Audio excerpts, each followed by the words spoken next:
Hey everybody, how's it going? Thanks for stopping by. This is our weekly Wednesday night live stream.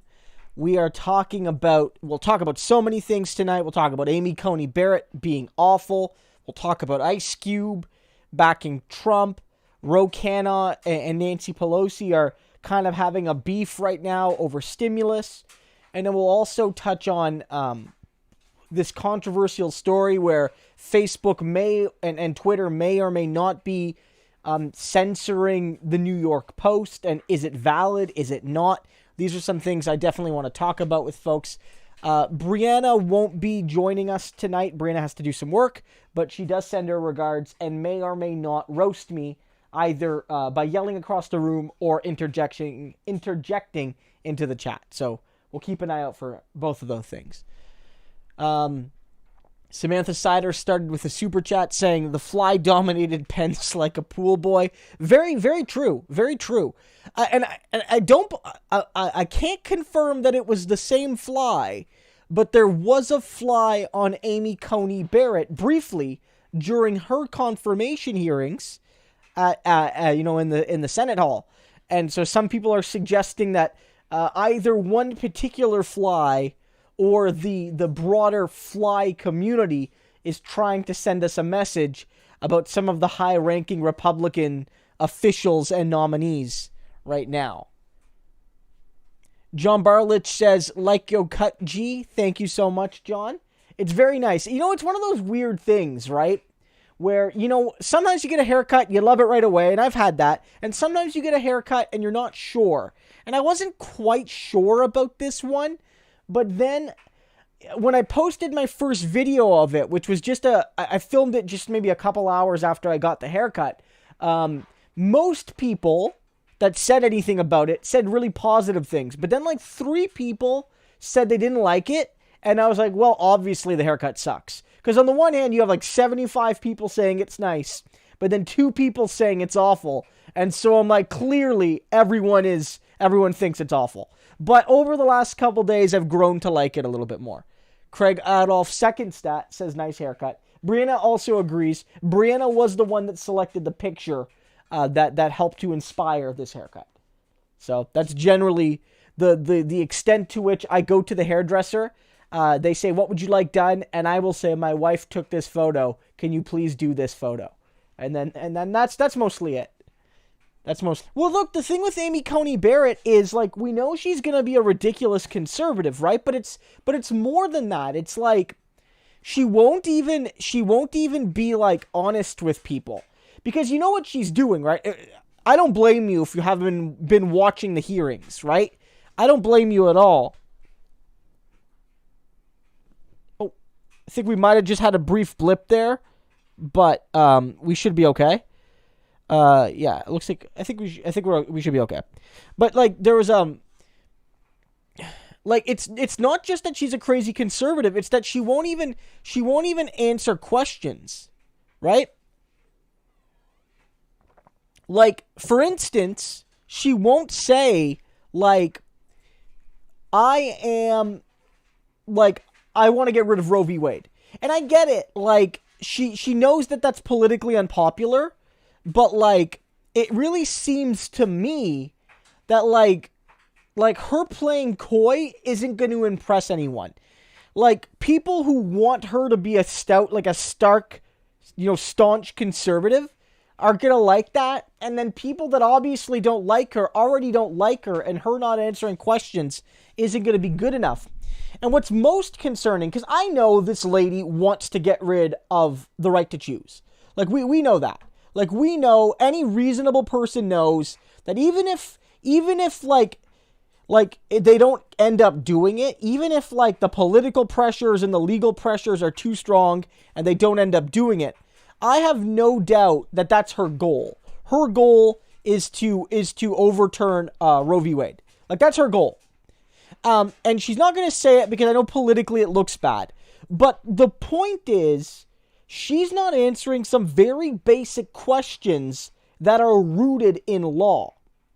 Right? So there's a difference between asking her, what is your opinion on the right to choose? Or, what is your opinion on the right to bear arms. Like, do you think those rights are constitutional? Do you think they are, but they're too broadly defined or too narrowly defined? Give me your opinion on that and tie it into your prior casework. But she's getting questions like, does the president have the unilateral authority to delay / postpone / modify an election? And that's not a matter of opinion. That's written into law and the Constitution. The president does not have that authority. Congress can modify things around the election, but the president cannot. He just can't. He can't. Not like it's a factual thing. And so she'll say to that, well, as a judge, I have to look at every case that comes before me with an open mind, and I have to interpret, case law and hear the arguments of the lawyers, and I have to speak with my clerks and my colleagues.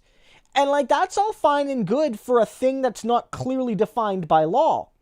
But she's refusing to admit that the president moving to declare the election illegal, or to delay the election or to change the rules of the election or whatever, she's refusing to say that that's not legal.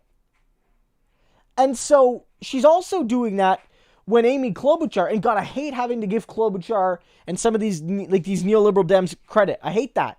But she asked a good question where she was like, look, clearly there's voter intimidation happening in my state of Minnesota, but also in other parts of the country, in swing states especially, where, a few hundred votes are basically going to determine the whole election. We need to ensure that everyone gets the right to vote. Voter intimidation is illegal in this country. Would you or would you not agree? And again, she refuses to answer. She refuses to answer, guys, if voter intimidation is illegal. And we know why this is happening. Because one of the reasons she's being put on the court, it's not just that she's a really conservative voter and she's going to vote the way conservatives and their rich donors want them to vote. It's also that she seems to be at least potentially willing to play ball if Trump wants to try and steal the election. If Trump wants to make certain types of voter intimidation legal. If he wants to put people with arms, with guns, at polling stations, in black neighborhoods, and in Hispanic neighborhoods, and in neighborhoods where, based on the data they have, people are Democrat, and then that's obviously illegal. But if he goes to the court and somebody tries to challenge it, Coney Barrett will be like, nah, it's fine. It's fine, I guess. And maybe they get enough votes. Maybe they get enough votes to allow that to happen. And that's what this is about. I'm not necessarily saying that the court will allow Trump to steal the election, because there is the possibility that the conservative judges will be like, even that's too much for us. Like, for instance, the there are votes Trump has lost 7-2, 8-1, 9-0 even on the Supreme Court, where the judges all agree on something that Trump disagrees with Trump, all of them, the liberal and the conservative judges. So there is a potential that if Trump loses this election massively, that even these judges are going to be like, man, you got to go. You got to go. We're not going to let you just shred all the mail-in ballots unequivocally. That's too much even for us. Alito and Thomas and Coney Barrett, Kavanaugh, all these types, they're like, that's too much for us. It's too much. There's a potential. But if she seems to be at least open, she's quote unquote keeping an open mind to steal that seat. Right?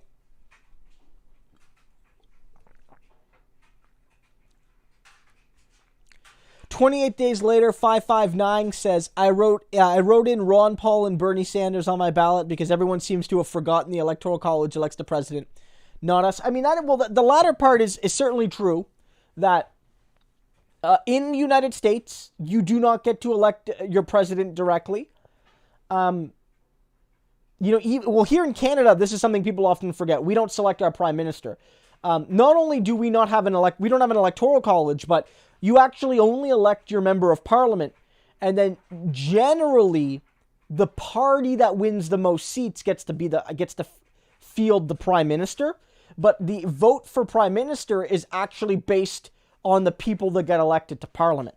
So in neither country do you actually directly vote for your president or prime minister. I mean, I wouldn't write in Ron Paul. Ron Paul is an awful human being. And I know sometimes people like both him and Bernie Sanders because they are both seen as political outsiders. And a lot of times what I think happens, and this is what people did with Tulsi, who is also awful, not as bad as Ron Paul, but I don't think Tulsi's good, and Andrew Yang, who I think is decent, but is not as good as people think he is. People will associate anti-establishmentism with Bernie, and therefore look at everyone else who is anti-establishment and say they must be good, they are against the establishment. But in general, a lot of those people just have radically right-wing views or views that don't make any sense. Right? Like, Ron Paul, back in the 80s and 90s, and he's tried to deny some of these things, but not all of them, wrote deeply racist newsletters. Either he wrote them himself or they were under his name for months and he didn't care enough to stop it. He also, last year, shared a very anti-Semitic and racist comic where a stereotypical image of a black person, a Hispanic person, a Jewish person, and an Asian person all were punching Uncle Sam with the word cultural Marxism there. And the picture of the Jew is right out of Hitlerian propaganda. Without hyperbole. Ron Paul was sharing the sort of things that you saw in the prelude to the Holocaust last year. He knows what he's doing. So Ron Paul is awful. Ron Paul is awful. He is worse than almost everybody else in Congress, even most of the other Republicans. And I don't say that lightly, because there's a lot of ghouls out there. I put him almost as bad as Tom Cotton, in the same vein. Libertarianism is... The links between American libertarianism and American fascism are clear as day. Right? So, no.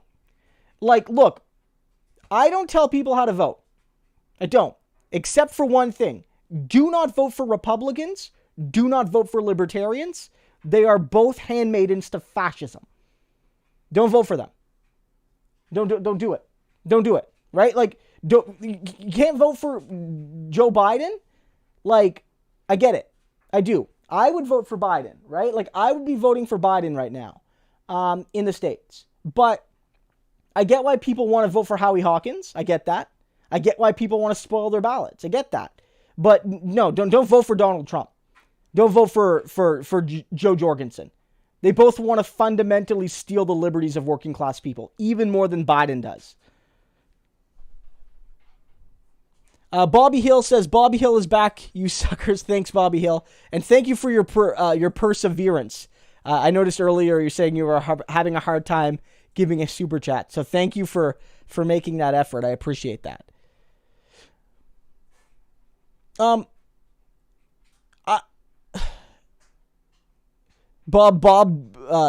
Dobalina says Ron Paul is at least better than Rand Paul. I mean, maybe. Maybe he's better than Rand Paul. That's a fair point.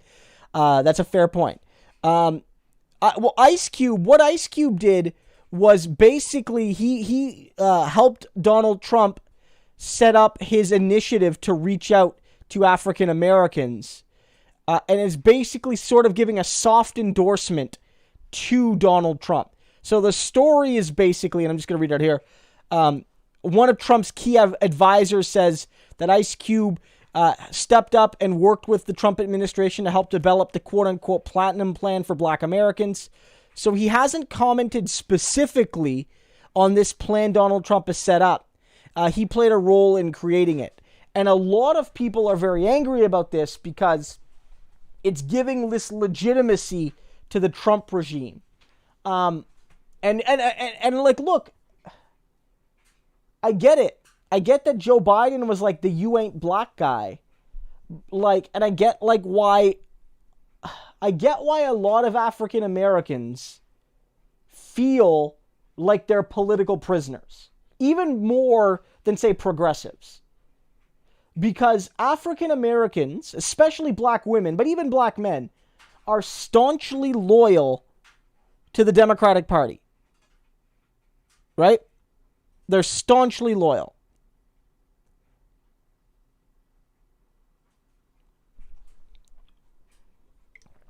And there is a sense, now somebody's saying that Ice Cube responded, Relly, I'm going to take a look at that. We're going to look into that. It might be stuff that I've seen before my prep.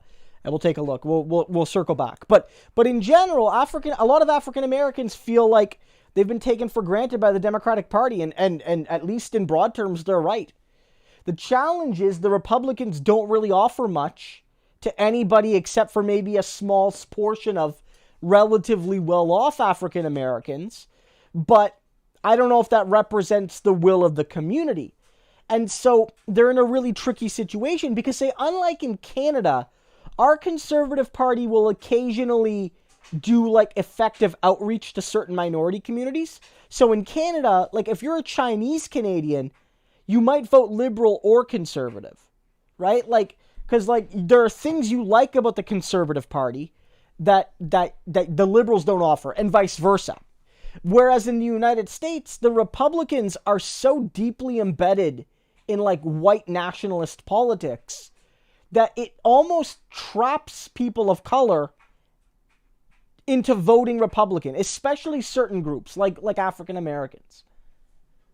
And so I get this desire, but there's a real concern here. So Relly R510 says, okay, I'm going to go, we're going to check Ice Cube's Twitter because I want to get the up-to-date news here. Because even Twitter, on their report on it, is saying he has yet to comment. So I'm going to go to Ice Cube's Twitter, and we're going to look this up and see what he says.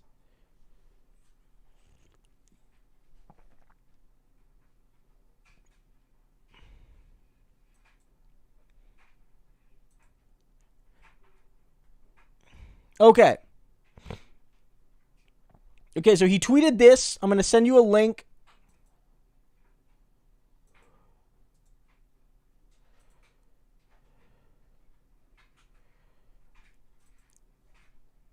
Let me see. Okay, so here's the link to his first tweet, and then the second one is either a reply to that or you'll see it. So that's the link to the first tweet. And he says here, facts, I put up the CWBA. It's basically his report about what black communities need. I'm not going to speak on behalf of black people, whether or not it's a good report. You can check that out. I'm sure there's good things in there, but Ice Cube is also a super rich guy, so there might not be a real solid class-based analysis, although maybe I'm wrong. He says, both parties contacted me. Dems say we'll address the CWBA after the election.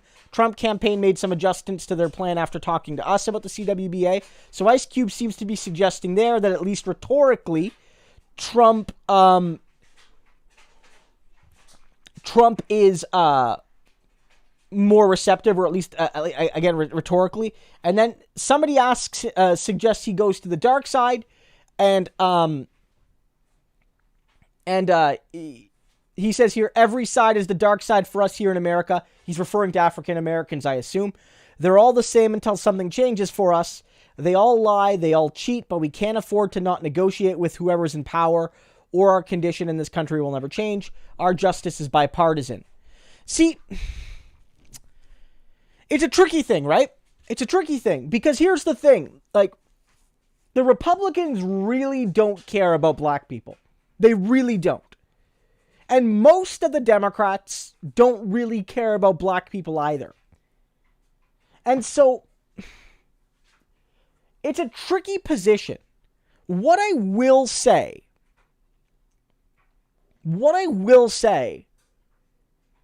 is that it's super inappropriate, I think, for white liberals, for white, like, blue MAGA types, to go after Ice Cube here. Like, African Americans, black people having a debate, like, in-house. Like, look, you could agree or disagree with Ice Cube. Like, that's fine. But I don't like, even when I think the Republicans are objectively worse for minorities than the Democrats. I really do believe that. It might not be as big of a gap as the Democrats would like you to think, but it's there. Black people trying desperately whatever they can to help their communities. I don't know if white people are in a place to judge that effort, even if I personally think the effort is counterproductive. Because I agree with the general point. Justice shouldn't be partisan. But the Republican Party under no circumstances will do anything to really help minority communities. And I don't strictly believe the Democrats will either, unless there's pressure on them to do so from another party. But there's the circular problem. The Republicans will never help minorities, so the Democrats will never have to help them or risk losing their votes. This is why the U.S. really does need a progressive third party. And maybe now's not the time to start it, like 3 weeks before an election. But imagine if the U.S. had a real progressive third party on economic and social issues. Like, let's say the Greens, and this is why I think, rather than this pipe dream of a green president, which is not going to happen without the foundation being built, wouldn't it be great if there were Democratic, Socialist, or Green, or like Labor Party type members of Congress? Even just a half a dozen or a dozen of them. They wouldn't really have enough votes to swing most bills, but they would be there, like, articulating for these issues. And one of the reasons here in Canada that we have a liberal government that sometimes does okay is because either directly in a minority government where they need the NDP to survive, or in an election where, or just the general fear that there's this party called the NDP, it's basically a party of people like Bernie and AOC and Ilhan Omar, and maybe on the fringes of the right, maybe like Katie Porters and Elizabeth Warren types. And like, that's the right wing of the party, the most right wing. That party exists and is always there to potentially be a place where progressives can go vote. And it's not a fringe party. The party usually gets anywhere from 15 to 25, 30% of the vote. Right? And in some provinces, like at the state level, they form government at least semi-regularly. That's what they need. Because you're right, African Americans, because of the Republican Party's total racism and the Democratic Party's near total racism, they are trapped in a lot of ways. And I don't know, like Ice Cube is right to say that, look, man, the Democrats have not done nearly enough for us. And so I'm doing what I can. And in that desperation, yeah, he's going to reach out to the only other political party that gets votes. But, like, I can call him wrong for that. But is it really my place to lecture somebody who's faced that, like, racism and discrimination? Even if he's a very wealthy man, Ice Cube still faces those things. And say to him, Ice Cube, you're obviously the bad guy here. I don't know, right?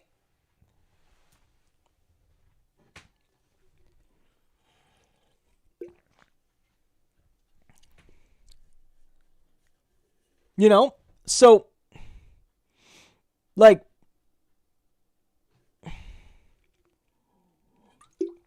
I don't really blame him. And again, like, especially when I see, like, white liberals going after Ice Cube, like, I've seen some of the most vile tweets where, like, white dudes, white girls are basically like, oh, you African American people, you better vote for Joe Biden or things are going to get worse for you. And it's like, my God, do you listen to yourself? The privilege of, like, blaming the most disadvantaged group of peoples and basically saying you better vote the right way or you're going to get punished. Like you're in a sense threatening them, at least by proxy. We have a similar thing here in Canada where Indigenous Canadians, like Native Americans, but we use Indigenous here. Indigenous Canadians will criticize Justin Trudeau. They'll criticize Justin Trudeau for not doing enough to fight racism and bad drinking water and mercury in their soil and in their water, and to fight the poverty and lack of opportunity, the lack of funding for Indigenous education, and on and on and on. Indigenous women getting sterilized without their consent or knowledge, just like in the ICE facilities, where a lot of Hispanic women are having that done to them. And these women are Canadian citizens, so it's like it's even worse in a lot of ways, frankly. And what a lot of these liberals will say is, well, if you don't vote for Justin Trudeau, the Conservatives are going to get you. And it's like that's your goddamn response. And so, yeah, I get it. He's not going to get any meaningful deal from Trump. But you got to try something, I guess. I can't judge.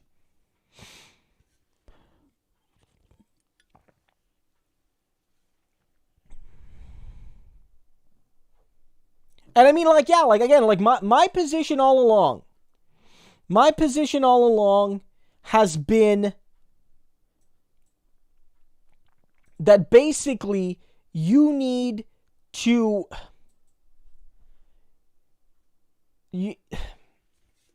I think Trump needs to be defeated. I'm under no illusions that Biden is good, but I think that Trump needs to be defeated. But what I say, first and foremost, is candidates lose elections, not voters. And so I won't blame individual voters who don't vote for Biden, as long as they don't vote for Trump. If you vote for Trump, like, I don't know what to say to you. I don't know. Like, if you're like somebody who's like, I'm a progressive voting for Trump, then you're not a progressive. There's no reason for that. Vote third party. Don't vote at all. Write someone in. Whatever. Like, vote, like, write yourself in. Like, do whatever you want. But don't vote for Trump. But personally, and again, for those who are new, I'm a Canadian citizen. I don't have the right to vote in the States, unfortunately. But if I did, I would be voting for Joe Biden. At the very least, if I lived in a state that could plausibly be seen as accessible. So if I lived in Alabama or I lived in Vermont, I probably wouldn't vote for Biden, because I'm not supporting Biden. It's a tactical vote, and I'd probably vote for the Greens or whoever, or just write something in. And I'd probably vote down ballot, especially if there was somebody decent, because there are decent candidates all over the country running for Congress and Senate. And so you have to look at that. If I lived in like a true swing state, yeah, I would vote for Biden. You know? So my view is like, I'm not going to tell individuals how to vote. Like, not negatively. Like, don't vote for, like, or not positively. Don't vote for Trump. Don't vote for Trump. That's my only, I will tell you. And frankly, don't vote for Jo Jorgensen. Don't vote for her. Don't vote for the Libertarians. Don't do that. And like that, because like that's a thing, like liberals have to understand that. Because I'm approaching this from a perspective of somebody who, if I was an American, I would be voting for Joe Biden and most likely would be voting all the way down the ticket Democrat. Right? Like that's like, so I'm not a Green Party voter in this context in most parts of the country. I wouldn't be. And what I'm saying is most progressives are going to be like me. They're not happy with Biden. They may hate Joe Biden, but they're voting for Joe Biden because progressives are actually like they usually come out for the Democrats. I mean, like we remember this, guys. The Bernie haters don't want you to remember this, but more Bernie voters voted for Clinton in 2016 than Clinton voters voted for Obama in 2008. Bernie did a far better job at bringing his supporters to the Democratic nominee than Clinton did. And he worked a lot harder to do it. And most progressives, because we were the ones warning people about Trump before anybody else. It was the left. The centrists wanted to run against Trump. You guys remember this. Hillary Clinton wanted to run against Trump because she thought it would be a cakewalk. She thought it would be easy mode. And she lost to him. Right? Bernie was one of the few people. Remember Keith Ellison? Keith Ellison, who's a Bernie guy, and he's the current Attorney General of Minnesota. I remember him. He might have been the first, correct me if I'm wrong, and tell me if you guys remember this. Keith Ellison might have been like the first major person in politics, when everyone was laughing, to say, this guy could win. Right? Like, do you guys remember that? Like, I remember that. Eric Russell says, keep up the good work. Eric, thank you so much. Thank you for the support. And I hope you're doing well. And so that's something that we've been putting forward. We want to defeat conservatives as well. Like, I don't know. But we have to remember this too. Like, this hypothetical argument that like all the votes that are not for Trump automatically belong to Biden. It's just not true. Because like everyone will point to all the Green votes from 2016 and they'll say like, if all of these Green votes went to the Democrats, Hillary would have won Michigan, let's say. But it's like, that's taking into account that like some of those people wouldn't have voted at all if they didn't have the option to vote Green. And you can't just throw away the Green Party and ignore the fact that the Libertarian Party is significantly bigger than the Democratic Party. Right? Is significantly bigger. And they're on every ballot. Like even back in 2016, the Greens weren't on in every state. The Libertarians, and correct me if I'm wrong, they're on all 50 ballots. Like they're not going to win any. They're not going to win any electoral college votes, of course. But they are on ballots everywhere, which no other third party can say. And so when they did some polling, even this election, they asked people, if you're voting third party, and hypothetically, you had to choose Trump or Biden, like you have to, like you had no choice, gun to your head, pick red or blue. 54%, I believe. I think it was 54-48 or 54-40. It was close, but a majority of those third-party voters would vote Trump over Biden. Because while I'm sure a majority of Green voters would vote for Biden over Trump if they had to choose, there's way more libertarians, and libertarians tend to skew right. Not like a lot of them would vote for the Republican over the Democrat. And so you can't just assume that like all third party voters belong to you, Democrats. And so you got to win those voters. You got to win those voters. So yeah, I would say vote for the Democrats in general, in areas of the country where your vote can reasonably be seen to make a difference. But no one on this channel, I'm the one that runs this channel. It's a one with Brianna here occasionally to roast me. It's a one-person channel. I won't ever say to people, "You're not welcome here," because you refuse to cast a vote for Joe Biden. But I do hope Biden wins given the alternative. Lisa Hildebrandt asks, Christo, have the new polls changed your mind re Biden being ahead? What other candidates are you monitoring closely with respect to their races? Well, Lisa, thanks for the support and for the question. Always great to hear from you. Hope you're surviving the Kenny apocalypse out there in Alberta. In a country full of bad premiers, he's by far the worst, which is crazy. But we could talk about more about that later. Lisa, I mean, here's the thing. Early on in the election, I never didn't think Biden was ahead, because my view is that I actually do think the polling is pretty decent. Like, everyone rips on the polling because of 2016, but the fact of the matter is the polling wasn't that far off in 2016. It's just the polling model federally, like nationally, didn't always catch the slight differences in very narrow electoral college races in 3 or 4 states. And that turned out to be all that mattered.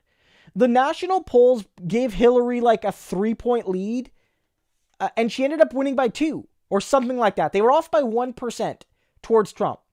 And so it's not that I going all the way back to when Biden, when Bernie dropped out and Biden became the nominee. I never doubted that Biden was leading. My concern was going to be Biden's lead was going to disappear, because Trump at the very start of COVID was actually seen as doing okay. For the first few weeks, people were fine with his response. And then the stimulus went out, and a lot of people were at least okay with that. But then there was no more stimulus. And then Trump failed with COVID, and the economy crashed. And then again, there was nothing to fundamentally help a lot of people. And all of that, and Trump becoming more and more erratic, more and more dangerous, created a situation where, despite Biden's weaknesses, it just hasn't mattered. Because my concern was Biden and Bernie and Bloomberg. Those three, Bloomberg, talk about a monster, right? But Biden, Bernie, and Bloomberg consistently polled ahead of Donald Trump, like during the primaries when they did hypothetical matchups. People like Warren and some of the others did okay, but they were kind of in a tie with Trump.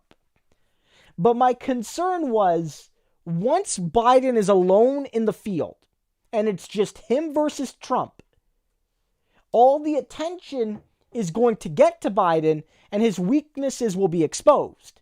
And his weaknesses were exposed in a lot of ways. We've seen all of the gaffes and the clear instances of weakness. It's just Donald Trump has been even worse. And whenever Biden makes a mistake, and he has made mistakes, Trump makes an even larger mistake. And like the advantage of being in power is like you get more attention, you get so many advantages being an incumbent. But one of the disadvantages is when you mess up, people don't really care as much about the hypothetical screw-ups your opponent could have. This is why Donald Trump won in 2016. I know Hillary wasn't the incumbent, but she really was running, like, from a rhetorical perspective as like Obama's third term. She was very much going to be like, I am continuing Barack Obama's administration. And I guarantee you there would have been a lot of people that worked for Obama that would have been carrying on with Clinton. I guarantee you there would have been a lot of like lead over there. And And so a lot of people said, well, I got all these problems with Obama. Sure, this Trump guy sounds like he could be bad in some ways, but I don't know if he will be. He's never been in power. Like, Trump has never been in power, and the Republicans had been out of the White House, at least, for 8 years. And so what happened back in 2016? What happened in 2016, actually, was people who hated both Hillary and Donald, and there was a lot of people that hated both of them, because both of them were unpopular, they went strongly to Donald Trump. And so in this election, the polling I've seen, for people who dislike both Biden and Trump, and again, there are quite a few people that aren't fans of either, they are going with Biden. And it seems to me that when you dislike both, you're going to be harsher on the person currently in power because you're seeing them mess up in real time. Whereas Biden's mess ups are hypothetical, at least as like right now, to a lot of people. And a lot of people, frankly, they don't remember 4 years ago, like the mistakes Biden and Obama made. They don't care. That's 4 years ago. It's history to them. They don't care about that. What's now matters. And so I'm confident that Biden's going to win. I really did think he could blow it. I didn't say he was going to lose ever, but I did suggest that it would not shock me if he blew it. But now I think he's going to win. In terms of other races to look at, I mean, I think in general, the big story is going to be, for me, the Senate. And look, I don't trust the Democrats to actually get most of the things that need to get done, even if they win a big election, because the moderate Democrats are gonna block the actual progressive legislation needed. But if it is going to happen, the Democrats need to have a Senate win, and they likely need to have some extra votes as a buffer to block like Joe Manchin, who's effectively a Republican. And so you have to look at some of the key Senate races. There are ones like Arizona, like Marsha Blackburn and what's her name? Susan Collins in Maine, who were at risk even at the beginning of the year. Like, they were at risk. But now there's a few senators like Joni Ernst in Iowa. There is Kelly Loeffler in Georgia, who's apparently at risk. There's Lindsey Graham, who's at risk to risk to Jamie Harrison. And so these are three Republican senators who at the beginning of the year were likely seen as safe. Like, maybe they weren't even popular, but like they just lived in conservative enough states, and they weren't disliked so much by the voters that even if Trump lost, they could hold on individually. But Trump has sunk so low, and enough people are willing to just vote not only for Biden, but for the Democrats in the Senate and in the House, that you could see that those seats flip. So for me, that's like the biggest thing right now. That's the biggest thing. It is, can the Democrats win big in the Senate? That's big. Other things I want to look at, even if it doesn't end up mattering on the presidential race overall, is seeing what Texas and Georgia and states like that look like. Because if Biden wins Texas, it's game over. And so Biden winning Texas is absolutely unnecessary in this election.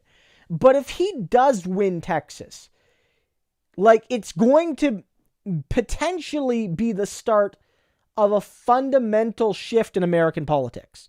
Because of course the way the Electoral College works, Tom Tillis in North Carolina, I think, is also at risk. The way it works is that for most of the states, it's winner take all. And so whether you win by 10 million votes or one vote, you get the entire state's Electoral College contingent. And so Texas is, I believe, the second biggest state or third biggest. Like, let me see.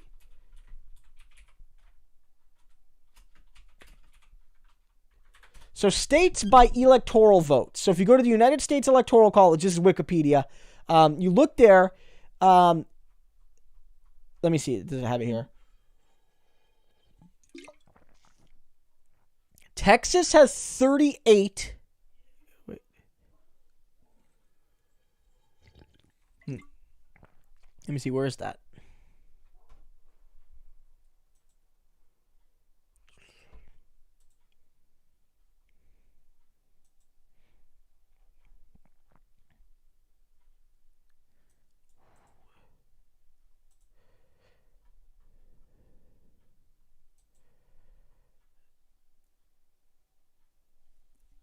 So, like, Texas has, like, 38 or so votes, it looks like, which puts it, I think, number 2 now. Right? Puts it number 2. You know, California's in the 50s. Texas alone is worth Minnesota, Wisconsin, Michigan. Those two together add to 36. Minnesota, Wisconsin, and Michigan. Or if you look at it this way, I believe Pennsylvania, Michigan, and Wisconsin, the 3 key swing states in almost every election there, like plus Florida, those 3 together are only 46. So Texas is absolutely massive. And so that means that if the Democrats can win Texas, a state they haven't won in generations, if they can win Texas, it really starts to change the entire game in American politics, at least at the presidential level. Because then you're dealing with a situation where, like, the Democrats are going to be able to win so many elections. And if you add Georgia here, which is a state the Democrats can win, Georgia isn't a massive state, but it has 16 votes, which puts it on par with Michigan, right? And it's only 4 less than Pennsylvania. And Atlanta and cities like that are some of the fastest growing in the U.S., so it's conceivable that as Atlanta grows, and as the African American population in that state grows, and as the urban areas in that state grows, and as urban voters become more democratic, like, Georgia could become a democratic state too. And so this could really be a tipping point moment. And so that's something I'm looking at. Like, does Biden win Georgia and Texas? I'm leaning towards no, but I'm like, I wouldn't bet against it. Like, I wouldn't bet, I'm not confident enough to bet money on Trump winning those states. I'm not. And so that's something to look at. And of course, there are some progressives running in the Congress. Many of them, like many of the squad types, their races are over. Like, they're in deep blue seats. But like, there's like David Kim, there's Kara Eastman, there's Donna Imam. Some of these people are running in seats that are maybe Republican leaning, but because this election seems to be good for the Democrats, you could have a few progressive types. Not all of them Bernie-style progressives. Some of them maybe a little bit closer to Warren, but definitely better than your Buttigieg's and your Klobuchars and stuff. And so there's a chance for some of these people who won primaries in soft red districts to make some pickups. And that'll be good, because maybe those people, now that there's an established progressive wing, will be less likely to be isolated and just fold into the neoliberals. And now, because there's AOC and Omar and Tlaib and Bowman and Cory Bush and Ro Khanna and all these types, that it could really lead to a growing block of progressives in the House. And that's something interesting to see. And obviously, I'm looking at like Shahid Buttar versus Nancy Pelosi, although I'm confident Pelosi's going to win that. I don't think she's going to lose it. Bobby Hill says, the funny thing is Trump openly puts his unqualified relatives in his cabinet. He's running on open nepotism, among other unsavory things. Well, look, here's the thing. I'm not defending Joe Biden. I'm not. And I'm not even suggesting that there's nothing to the Hunter Biden story. I think there's something there. But the point is, you're 100% right, Bobby Hill. You're 100% right that, like, the number one thing Donald Trump does is project. Other Republicans do this as well. But they project. They basically, no matter what, if they attack somebody for something, it's because they are doing that thing maybe even harder. And so Donald Trump will attack Joe Biden for nepotism when it's his daughter and son-in-law and son and other son who are all being given either official or unofficial roles in the government and getting paid well to do it and likely being given the opportunity to leverage those jobs to enrich themselves personally. And so if you're really going to go at Hunter Biden, like, what about Ivanka and Don Jr. and Eric and Jared Kushner, your son-in-law? You know, and that's not me doing a whataboutism. Like, I'm not saying that. I'm not saying, oh, because of all of that, you can't talk about Joe Biden's family. But it is to say that, like, Donald Trump does this very sort of thing. It's like him ripping Biden for the cognitive decline and dementia. And I mean, look, I think there's validity in making those comments about Joe Biden. But Donald Trump's the one that can't hold a water glass and can't walk up and down a ramp. Donald Trump's the one that's been bragging about knowing what an elephant is. You know what I mean? Like Donald Trump wants to play that game. The majority of Americans don't think either of these men are fit for office. Joseph said, fire Chuck Todd, trending again. I'm looking at my Twitter. I don't see it trending on mine. See, Twitter does this weird thing now where there's two sets of trends. There's let me see if it's trending. There's your personal trending, which is based off what's trending, but I think also where you live and what your friends are talking about. So there's the For You tab, and then there's the trending tab. And so sometimes you'll see something in the trending tab or in the For You tab that's not in the general one. And so I'm not seeing that, Joseph, but it doesn't surprise me. I'm not a fan of Chuck Todd. It does seem that he has done a poor job, I think, at balancing some of his interviews. He sometimes has had Trump people on and then hasn't really had a Democrat to counter the narrative. But it's also the case that a lot of liberal viewers of MSNBC won't even tolerate the slightest bit of dissent. Like, they wanted to, it seemed during the primaries, they really wanted to fire,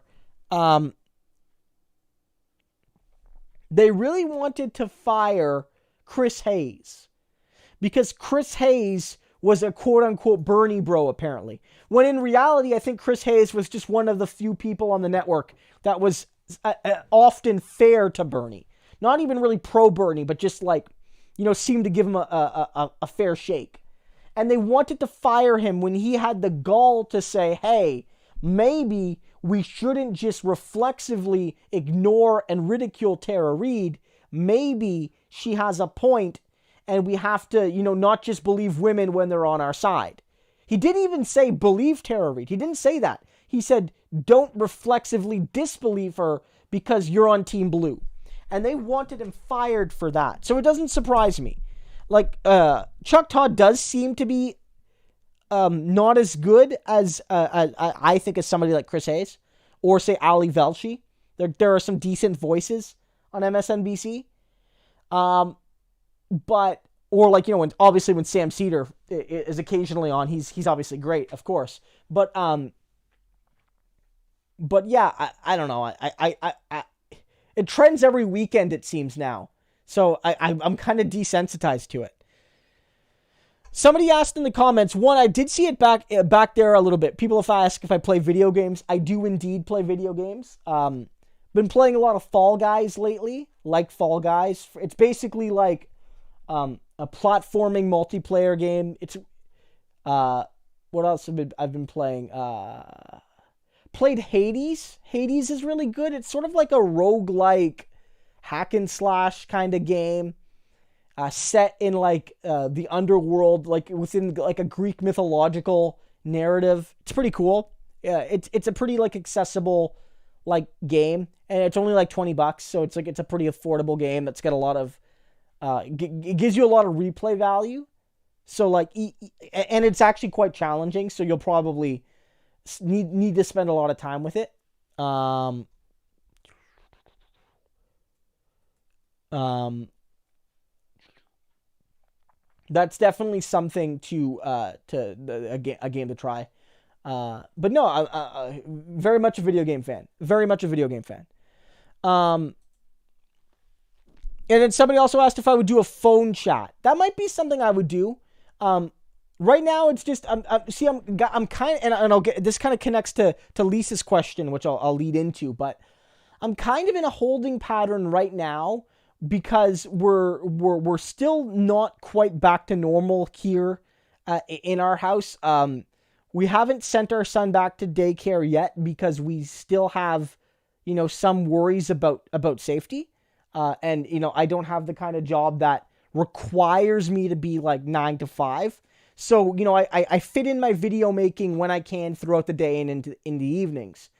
And so because of that, I don't have a lot of time beyond what I currently do to like do a lot of these extra things, whether it's tweaking my format or whether it's doing new things, because I sort of just like, I have to take the time I have to make my videos because people like, I'm a daily video channel.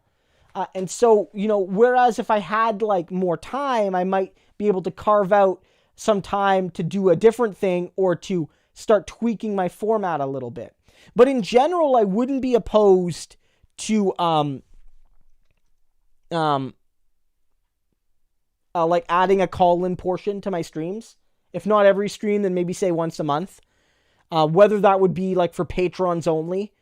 So, to ensure that, the line is only open to people that won't be trolls. Or if somebody trolls, they'll have to at least give me money for it. So that won't be too bad. That might be something to look at. I know that that the Majority Report does call-ins as well. So that's something that I'm not opposed to. I'm not opposed to that. I don't know how much interest there would be because I have a small channel, and so I don't know how many people each week would want to call in. So that would be something we'd have to test out. That's where I'm at with that. And Lisa says, Christo, when are you returning to Twitch? There are quite a few leftist streamers which show your YouTube videos. See, I don't like people. I don't always hear about this, right? I know the Surfs have shown my videos every now and then. They let me know, which is great. Lance at the Surfs is somebody who's who I know. It's again kind of going back to that. It's just I do want to do more streaming, but like streaming especially is difficult because with a YouTube video, I can, like, my son's old enough now where he can kind of like play with his blocks while I'm editing a video, and he only needs to be like quiet for me to record it for the 10 or 15 minutes it takes me to record a video. Sometimes even less if I get it in one take, right? Whereas a stream, he can't be alone for that many hours, and I can't do streams every night. Like I don't like either. Like I need other time, right? Time for other things, and so one of my goals would be with again more time is to find, say, a weekday, maybe a couple weekdays to do morning or afternoon streams on Twitch, or something like that. But again, it's just until I can really allocate the time, I want to focus on the content I'm currently making, especially as we run up to the election. Because it's content that people have come to expect, but also content that that people watch, right? And I don't want to mess with that formula right now. A lot of people saying they would call. That's great to hear. Nicholas saying, I'd let people troll me for money. Yeah, see, I wouldn't be opposed to, say, streaming video games and just doing casual chats over them. Yeah, I have seen some of the WoW streams get a lot of views, Wesley. I haven't played WoW in a long time. Well, not a long time, but since just before my son was born. At that point, I was like, I don't have time for this. I don't have time for WoW, both because it's you need to put the time in to enjoy the game, but also, too, it's like, it's the sort of game you can't pause. Like, if you're in like a dungeon or a raid, you can't pause it, right? And you don't want to, like, let people down you're playing with. So, I like video games that allow me to pause or that have very short intervals. It's much more fatherhood friendly than games that require you to, say, devote like 2 hours undivided to the game to actually enjoy it. Victoria says, Christo, let Dimitrios co-host. Dimitrios, one, is far too cute and would make me look hideous by comparison. And also, I mean, he's too young right now for me to put him on YouTube and things like that. Even posting pictures on social media, I've sort of become more reluctant to do because he's sort of too young to really, like, agree or disagree with that. And I'm not judging parents that do post pictures online, but it's just, Bree and I have talked about it, and we think that, when he's a little bit older, we can have discussions about if he wants to hop on YouTube or if he wants to, if he's okay with us posting pictures on Facebook or Twitter. But, right now it's just, we're kind of happy just to let him be. Shin says, can I please debate David Pakman? I mean, I don't know if that's going to happen. I'm small fries compared to David Pakman. I'm almost certain he has no idea who I am at all. Like, I don't think he's ever interacted with me. Whereas, I mean, some of the other, some of the people at Majority Report, at least a lot of the people behind the scenes know who I am, things like that. But David Pakman doesn't know who I am. Yeah, you're right. He is too moderate. I don't agree with his position on the Bolivian coup. I think he's wrong about opposing a YouTube union. But I mean, like, ultimately, like, I'm not really a debate streamer, right? Like, that's not the kind of content I make. Like, even if I streamed more, I don't think my goal would be to have debates. I want to do more interviews. COVID and all of this has made it really hard, but I definitely want to do more interviews. But I don't want to bring on people with the express, demand to debate them. I want to actually have discussions or spotlight people and ideas that I think are important. So I would have, like, another YouTuber on my channel, and, like, we might find disagreements, but I wouldn't bring them on to debate them. Like, it's not going to be like a Tim Pool type thing where, like, it's like, debate me, bro, or like, what they do on Twitch. It's just not my style. It's not my style. And, like, honestly, like, I don't know if I'd be that good at debating, frankly. And beyond whether I think I would be good at it or not, if I start doing that, and I'm not saying I'm a big YouTuber or anything, but, I do have enough of a following now that my concern would be that, like, if I did a bad job debating, I would be, like, letting the team down, so to speak. And I don't want that kind of pressure right now. That's not something I want to deal with. I don't want to be, like, the guy who, like, embarrassed democratic socialism on Twitch, right?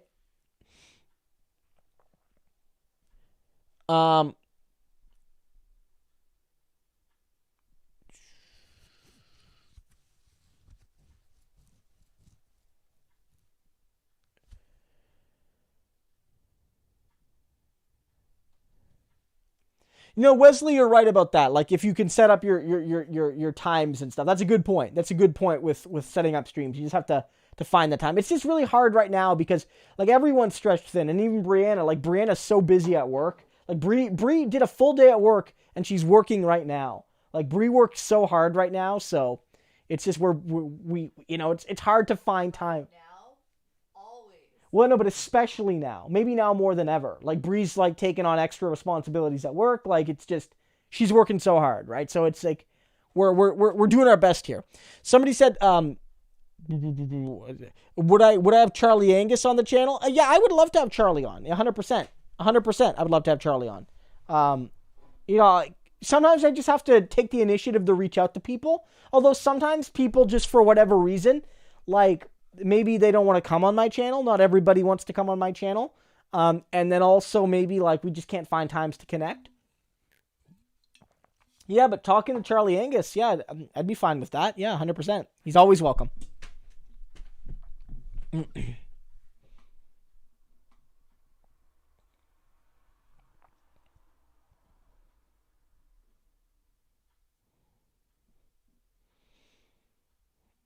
Brandon says, my first super chat to your channel. Well, Brandon, thank you so much for that. I very much appreciate it. He says, Amy Coney Barrett is defending Donald Trump by refusing to answer the questions given by the Democrats. You agree? Yeah, I mean, at least in general. Some of the questions I get. Like, I get that if you're asking a very broad legal philosophical question, there are some questions where I would agree with the Supreme Court judge that it's not appropriate for me to give a full answer on that, because that's the sort of thing that's going to likely come to the Supreme Court. And Supreme Court judges don't give their judgments on the fly. They hear the case and might take many, many weeks or months sometimes to actually give their decision. And it's usually accompanied by dozens and dozens and dozens of pages of writing by the majority side and often by the dissenting side, with the footnotes and research and all of that done. And that's done by them and their clerks and all of that. And so I get why you would not want to just give a simple off-the-cuff remark to a genuinely complex, contentious issue. Right? Like, I get that. But then I also think with some of the questions, as we noted earlier in the stream, when she's being asked very blank or very black and white questions, such as, do you think that voter intimidation is illegal? Or do you think, or asking her really, is voter intimidation illegal? Or does the president have the unilateral right to postpone and or change and or delay an election? And she doesn't answer unequivocally saying those things are indeed illegal / unconstitutional. Then yes, I think the only reason she's being coy there is to protect Trump. Is to give him the credence to make those moves. If he needs to in November, or in the run up to the election, or shortly after it, as the case may be. And I think that's what she's doing. Because again, if you ask somebody like a broad question, like, do you feel the Constitution's provision around life, liberty, and the pursuit of happiness requires the basic inclusion of material needs? Like, can someone have life without the guarantee of food and shelter? Like, if you have the right to life, do you have the right to food and shelter? That's a broad... I think the answer is easily yes. Everyone should have the positive right to education, food, shelter, all your basic needs. But I could see the argument being from a conservative justice something different. And so a judge in that case might want to say, well, that's a very broad question. I need to see a specific case put in front of me and I need to study it. Like, that's a fair thing to not play your cards on, because that's a case that needs to go before the courts. And it'll likely be very complex. But that's very different than saying, hey, is the thing that's illegal, Miss Amy Coney Barrett? Is it illegal? Is it illegal to do illegal things? And I know this isn't strictly written down, but it's basically been assumed throughout the broad history of common law, going all the way back to the Magna Carta, really. So the better part of a millennium, that you can't just, be your own judge, jury, and executioner. And so she was asked multiple times, at least twice, by like two different speakers. I think Cory Booker asked this, but somebody else did as well. If she feels Donald Trump would have the right to pardon himself.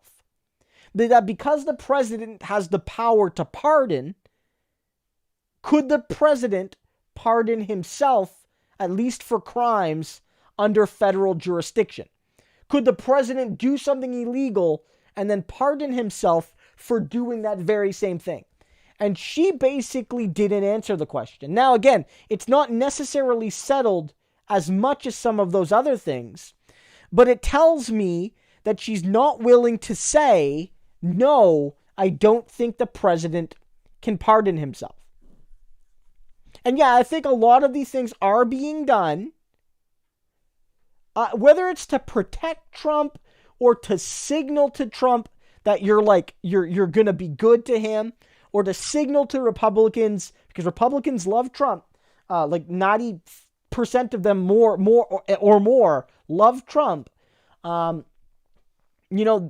She's like, I'm going to be a loyal team player to the conservative side.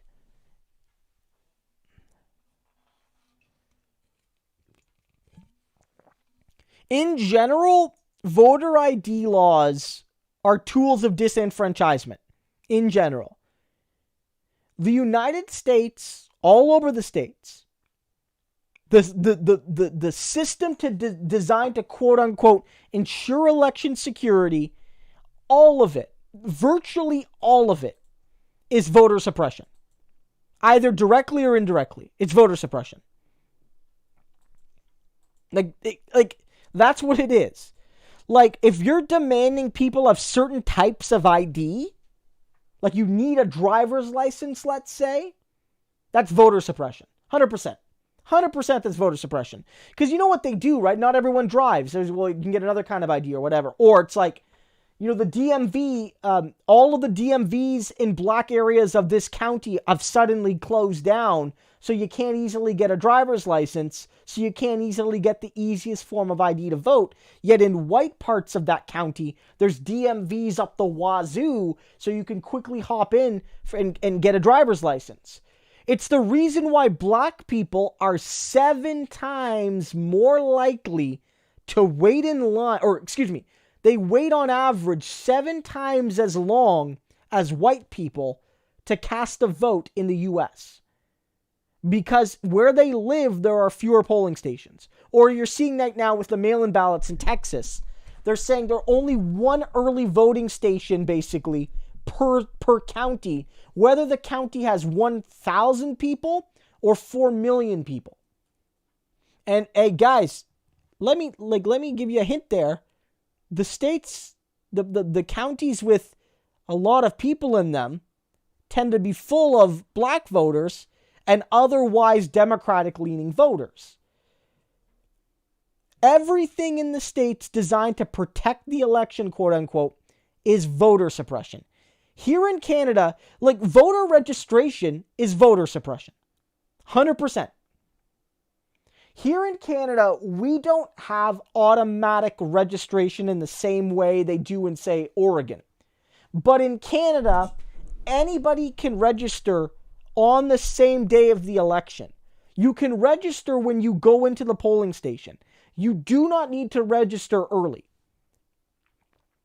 You do not need a piece of ID. There are pieces of ID that are automatically accepted. That means you'll get in and out in like 5, 10, 15 minutes. Like, so you can your driver's licenses, your passports, and other forms of ID that are issued by the government, things like that. Often certain forms of ID that are issued by other people. But sometimes all you need is a piece of mail. A piece of mail showing you live in the riding in question, in the district in question. And if you have none of that, nothing at all, they'll still let you vote. You basically just have to swear, take an oath that you are who you say you are, you're not going to vote again, and that you live in the district. And we have no voter fraud in this country. Like the United States, You're more likely to get hit by lightning than you are to commit voter fraud. It doesn't exist in any significant way. People should just be allowed to vote.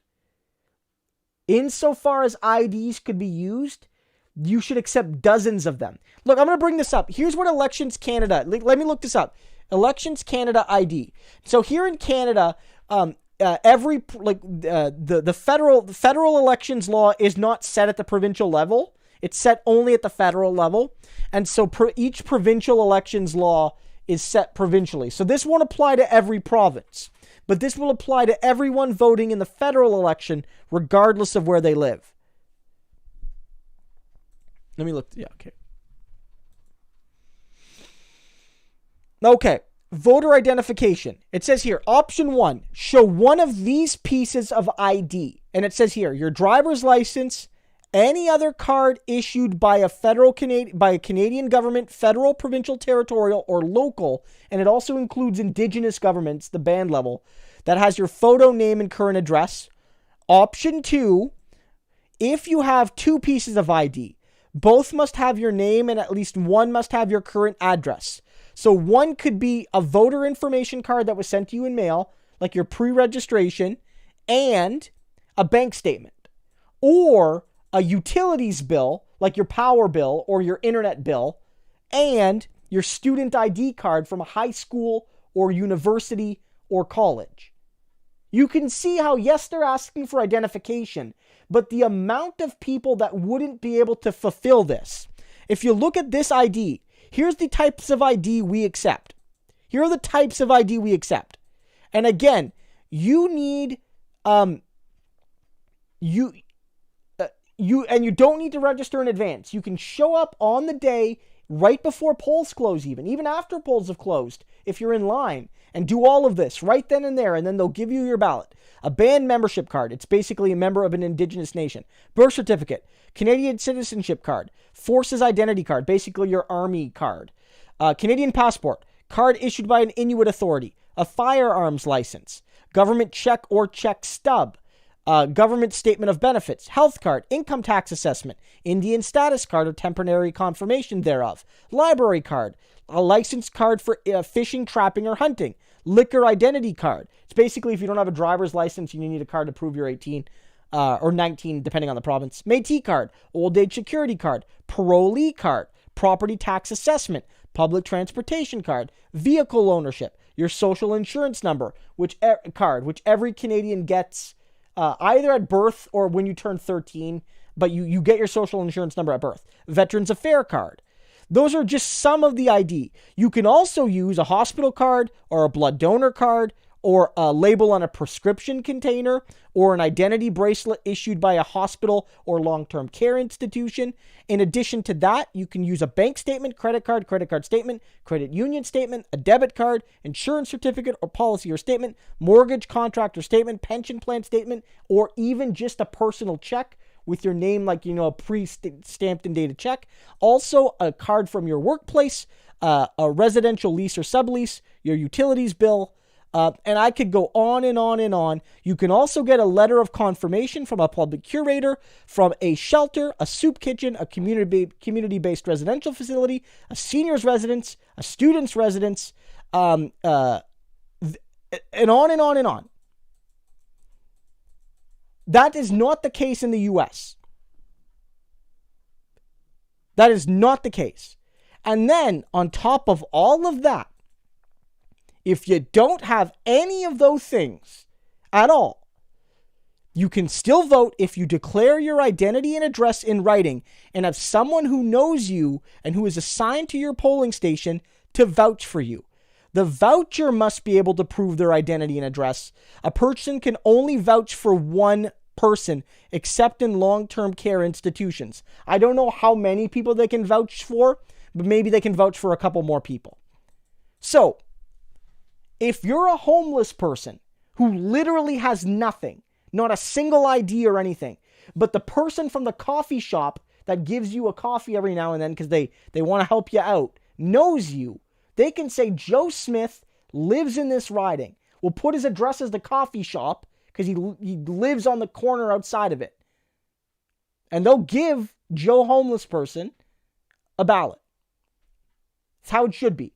Now, I don't want to suggest that the system's perfect, and I don't want to suggest that there aren't barriers, and I don't want to suggest that in some communities there aren't long waits at times, especially if you vote on election day, say after work. If you go after 5 o'clock and everyone's come home from work trying to go vote. But that's how it should be done. Right? Right? That's how it should be done. Because everyone should have the right to vote. Everyone. And I've noted this before. Here in Canada, not only do felons have the right to vote, not only do prisoners have the right to vote, murderers in for life in Canada in prison have a right to vote. Mass murderers in Canada have the right to vote. And I wouldn't have it any other goddamn way. It's the best way to do it. Because if you take one person's vote away, everyone's vote can be taken away. The connection between there are people like the Boston bomber who shouldn't be able to vote, they will draw that connection down to anybody with a marijuana possession charge. And that's what happens in places like Florida, where people that have outstanding fines can't vote. Right? You know? I'm not even, I'm not. You guys know that, I'm not one of these, smug, oh, Canada's awesome, the USA sucks, don't you just love being in Canada, eh? Type Canadians. I'm not. Maybe I was actually when I was, in my, late teens, early 20s. I was definitely one of those smug Canadian people.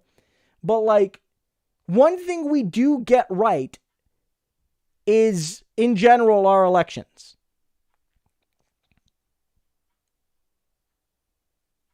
We get that right. I don't have a concern, honestly, I don't, that, I'm not going to get the vote. Or that my ballot's not going to get counted. Or that my riding is gerrymandered to hell. I don't have those concerns. I don't. Now, of course, I'm not a person of color. I'm not an Indigenous person. They have different experiences, and they might well say, well, it's a bit more complicated. It actually is somewhat troubling. I know that there have been certain times where, because back in 2015, some Indigenous communities had historic turnouts, and they literally didn't have enough ballots for them, and it caused delays because they had to print more ballots. But it wasn't a conspiracy. It was a thing, and that's not acceptable. But that was something we all talked about. People got slightly delayed because there wasn't enough ballots printed. But they weren't there for 4 hours. They were probably there for an extra hour or so. Oh, yeah. Victoria's right. I have lots of complaints about our system. We have the same broken first past the post system, which means that parties that get 35-40% of the vote get 100% of the power, or that parties that get 10% of the vote don't get any power or get very little of it. And it forces people to vote for the lesser of two. It doesn't force them, but it leads to a lot of people to voting for the Liberal Party just to stop the Conservatives, even though the Liberals and Conservatives agree on more than they disagree with. We have the same issues you guys have, which is that, it's do you vote for what you want, or do you vote to quote unquote stop the worst option? But in general, I don't have worries about my vote being counted. I have worries about my vote counting, in a political sense. Will my vote count? Why does my party get 17% of the vote, but we don't even get 10% of the seats? Right? Why does that happen? That bothers me. But that's an electoral reform question, not a democratic sanctity question, in a sense.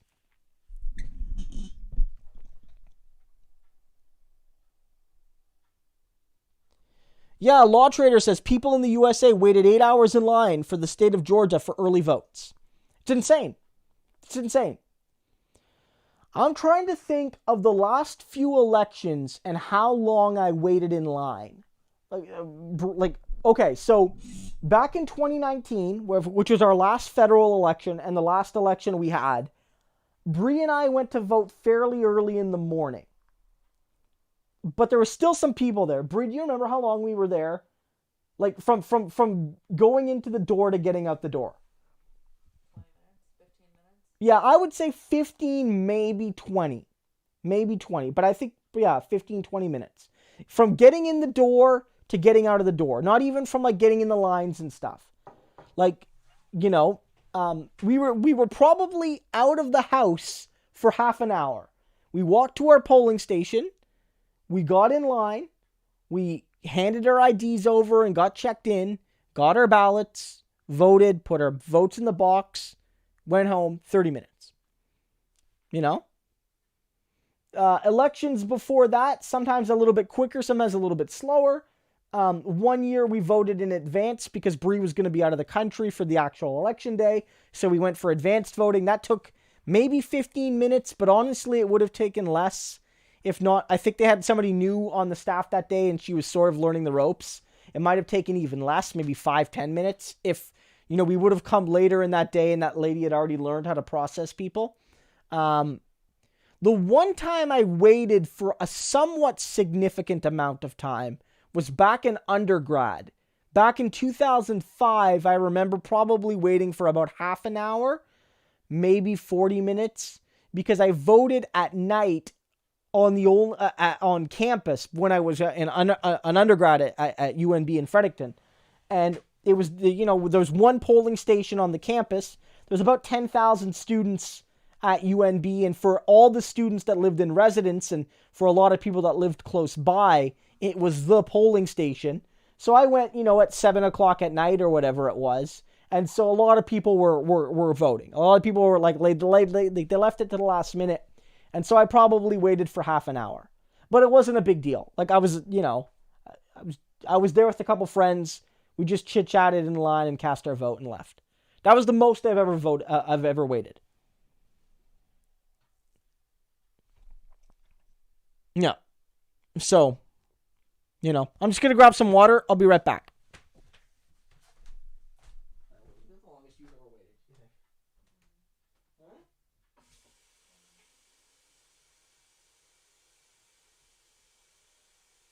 Do you ever have long leg head weights or something?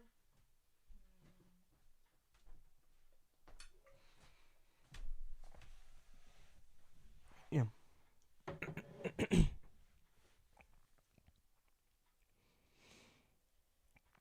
And that's another thing, is that if you live in some places in Canada, if you live in an apartment complex or condo complex of a certain size, there'll be a polling station often within your unit, which means you'll just have to go down to your lobby.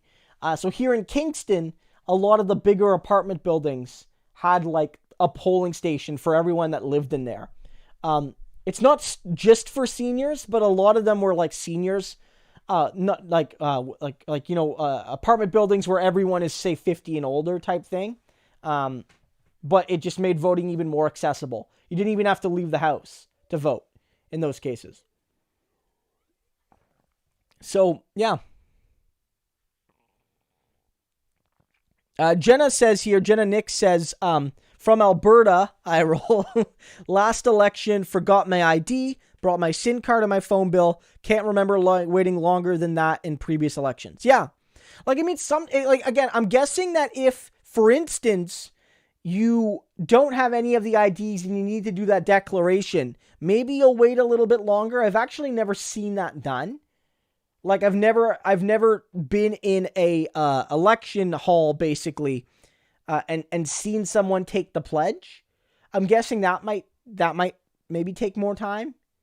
But yeah, most people are fine. It's like you go in, and what most people will get, and generally the way it works is that if you voted in previous elections and you haven't moved, you'll get a voter registration, not even a registration card, an information card in the mail, which will tell you, like, here's your information, and here's where your polling station is.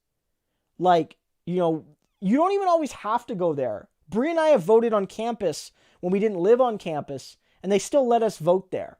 Because the votes ultimately still go to the same right. They're still in the same broad district. But they'll basically say, this is your polling station. Go there. Here's the hours of voting on voting day. Early voting is at this place for these hours on these days, whatever. And if you show them that card, it's like it just streamlines you through. If you have more ID, it might take you a little bit longer. Paolo asks, any opinions on the BC election? Yeah, I mean, it's looking good for the NDP.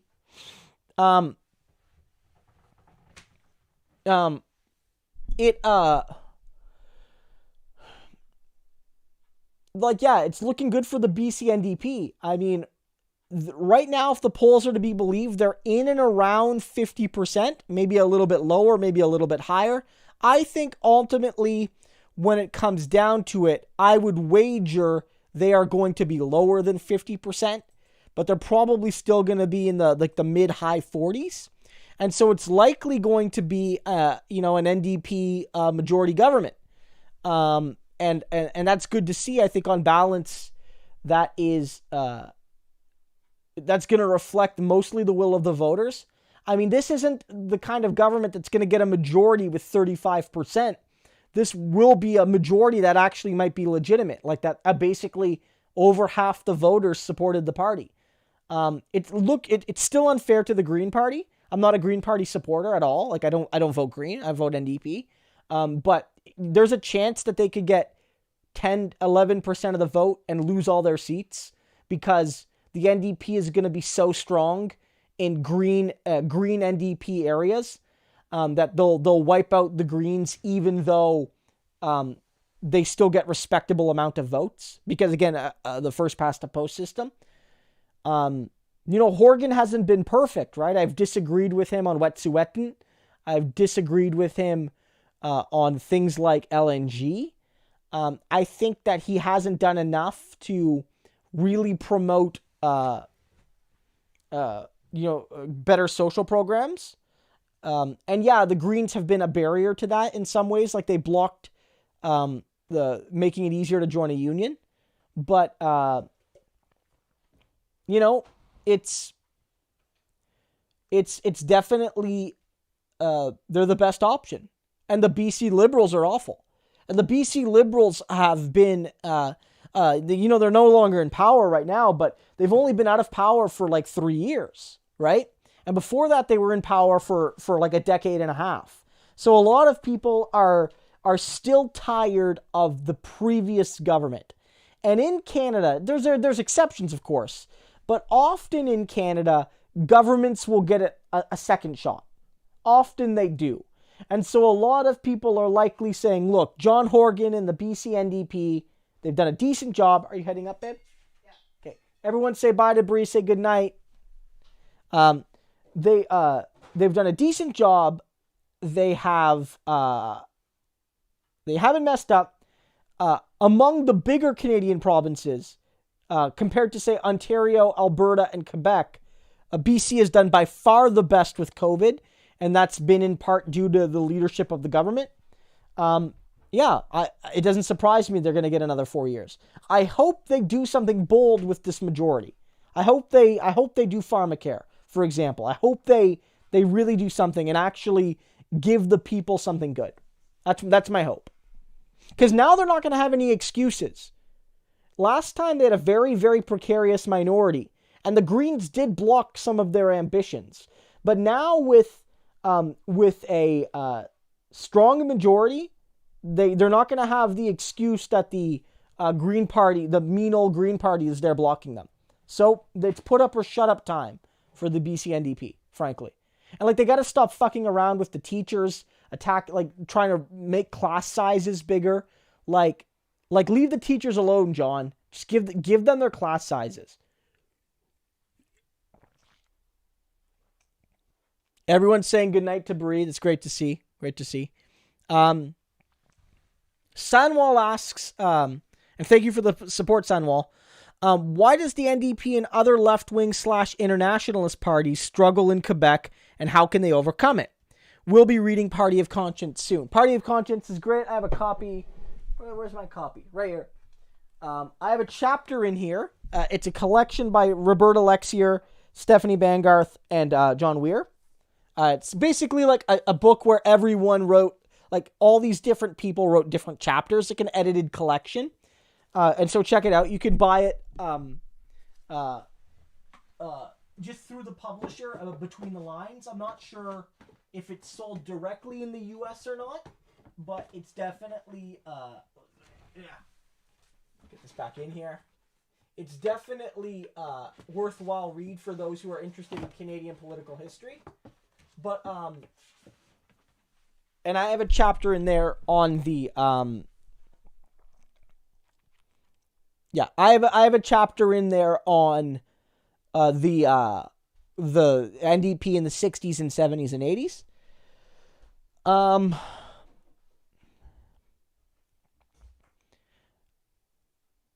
In terms of your question, I would say, well, there's a bunch of reasons why the NDP in particular, the CCF NDP struggled in Quebec, and it's rooted in broad history. So going back to the early days of Quebec, you wouldn't think it now, but it was the most right-wing province in Canada for a long time, especially like at least among the big provinces. The West was actually more left-wing. For a long time, the most left-wing governments were elected in Western Canada, and like the most left-wing MPs, and like governments of farmers and workers together, and back before farmers became right-wing. And basically, Quebec was a very conservative province. The French-Canadian population was deeply conservatively Catholic, and the Catholic Church dominated the province. There was basically there was no separation of church and state effectively in Quebec. And it was a very conservative place, and they elected very conservative premiers like Maurice Duplessis. And so when the CCF was rising in the 1930s, the CCF was the Cooperative Commonwealth Federation, the ancestor party of the NDP. It was Democratic Socialist, but it was not at all communist. And while in most of English Canada, even if people didn't agree with the CCF, they understood that it was basically like the Labour Party in Britain, like under say Clement Attlee, for example, and it was tolerated. Yet in Quebec, from the beginning, the party was cast unequivocally as a godless Marxist communist party, which is ironic because the party was led by J.S. Woodsworth and then M.J. Caldwell, and then for a while, and then Tommy Douglas, all of whom were religious men, and many of the early leaders of the party were literally, at least at one point in their lives, like ministers, Baptist or Methodist or United ministers of various kinds. It was not a godless party. So from the beginning in Quebec, the party was cast as communist. And therefore, if you vote for them, you are committing a sin. It was heretical to vote for the Communist Party. You know, you could vote liberal or conservative. You know, the church would agree with them or disagree with them on particular issues. But you could not vote for a godless Marxist party. Right? But to be fair, it was not all only on the church and right-wing Catholic society. Another factor was the fact that the CCF did a really shitty job at reaching out to French Canadians, inside and outside of Quebec. The CCF from the very beginning was like an Anglophone party, and very deeply Protestant, right? Like they were a party driven by like left-wing views, yes, but also by like a form of Christianity, which was like very like a left-wing Protestant Christianity. And they didn't trust Catholics, and they were not always welcoming to French Canadians. And very few people who joined the party were from Quebec. Again, most of the members were either from Western Canada or certain urban centers in Ontario, centered around universities, or isolated mining communities in Cape Breton and Nova Scotia. And in Montreal, there were members. Montreal actually had a lot of CCFers from Montreal, but they were all basically from the McGill crowd, from McGill University, like the English university there. And so inside Quebec and outside Quebec, the CCF was basically totally non-Francophone, right? Whereas the Liberal Party, for all of their problems, had always had a lot of Francophone voices. Many of their leaders, I mean, Wilfrid Laurier was a prime minister. Canada's really, like, he wasn't the second prime minister, but after Macdonald, he was the second prime minister that people actually remember, that the average person will remember. And he was a French Canadian from Quebec who became prime minister of the whole country.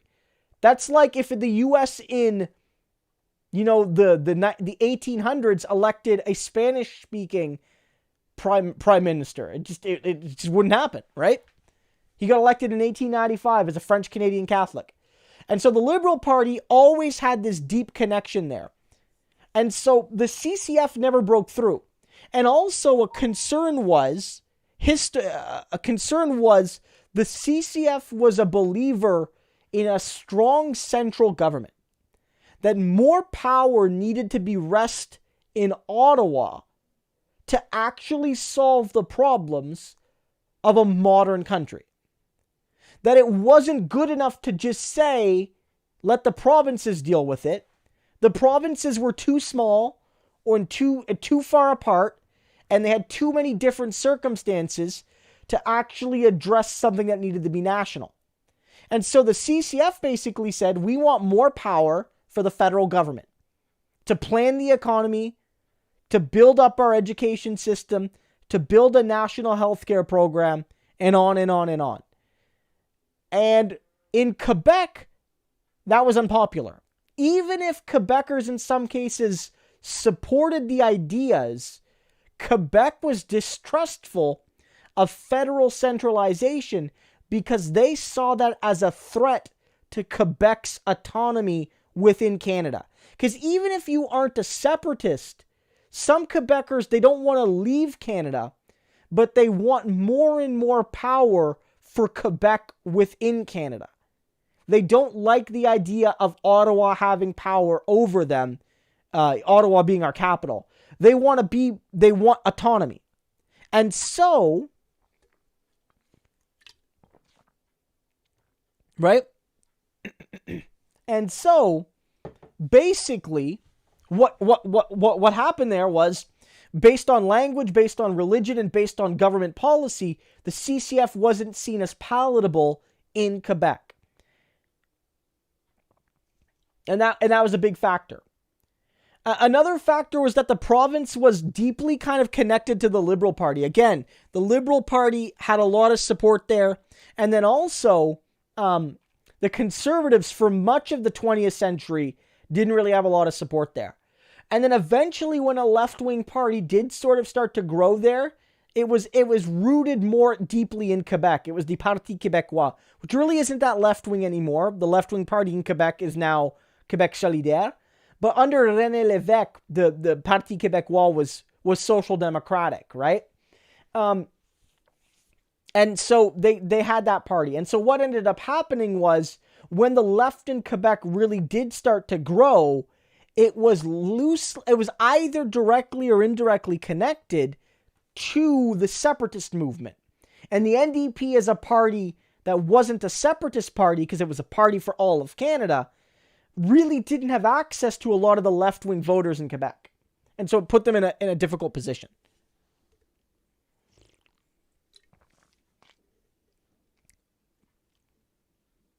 So that's a big factor. It's a huge factor. And so that's like one of the key reasons. They've never been able to crack through there and convince Quebecers of that.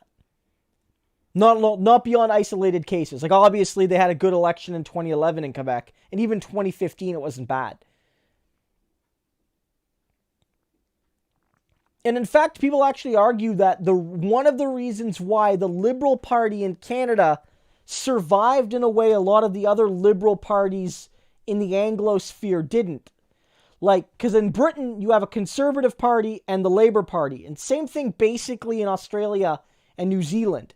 You sort of have it break down to a two-party system where there's like the Social Democratic Party and then like the Liberal Conservative Party together. And then, often in those countries where before the Labour Party rose, you had a Liberal and a Conservative Party.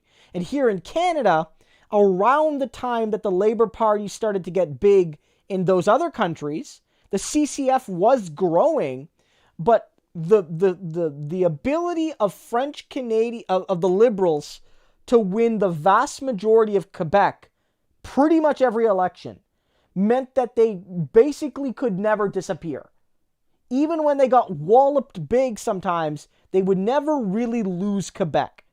There were a couple elections where they didn't do that great, but basically from 1919 to the 90s, basically, they never really had any troubles in Quebec, beyond one election or so. And so that made the Liberal Party very resilient, which made it difficult for the CCF to assert itself in the way the Labour Party did in Australia, New Zealand, and the United Kingdom. Right? It's the way it is.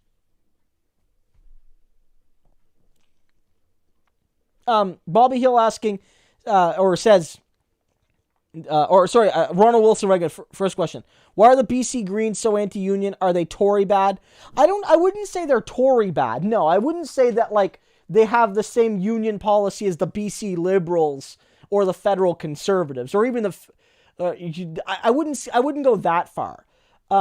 I think that just basically they represent a type of like, loosely progressive capitalist base that's not necessarily anti-union in the way that like a Republican or a federal conservative or like Jason Kenney would be.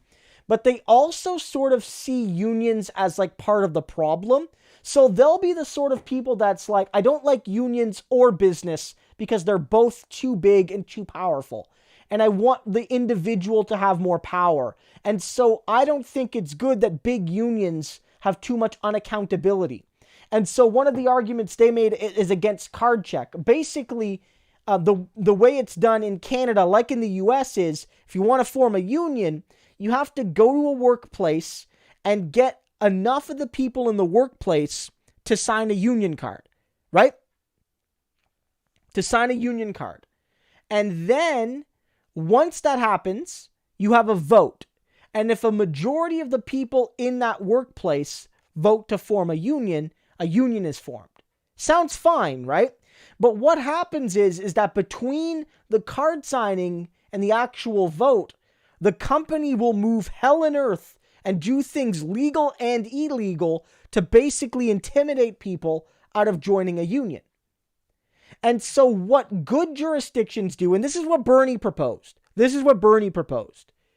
Once you get the card signed, the union should just form. You should just have the union. Right? The people have already made their choice.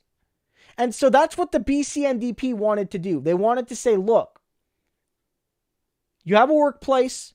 If you can get, I think it was even more than half. But if you can get 55% of people to sign a card in the workplace of this bargaining unit, then those people will form a union. You don't need to have a secret ballot vote or anything like that. They've decided to form a union. And the Greens block that because they feel that it gives big unions too much power. So are they as bad as like the federal conservatives? No. But they definitely have like policy streaks that prevent some of the solidarity needed to do left-wing things. Like that's because they have that bourgeois individualism like rooted deeply within them. Bobby Hill says, the other day I had a trivia that asked who was Canada's second prime minister, and everyone said Laurier. No, Laurier wasn't the second prime minister. The second prime minister was Mackenzie. He beat Sir John A. Macdonald in the 1873 election, I believe. And then lost in 78.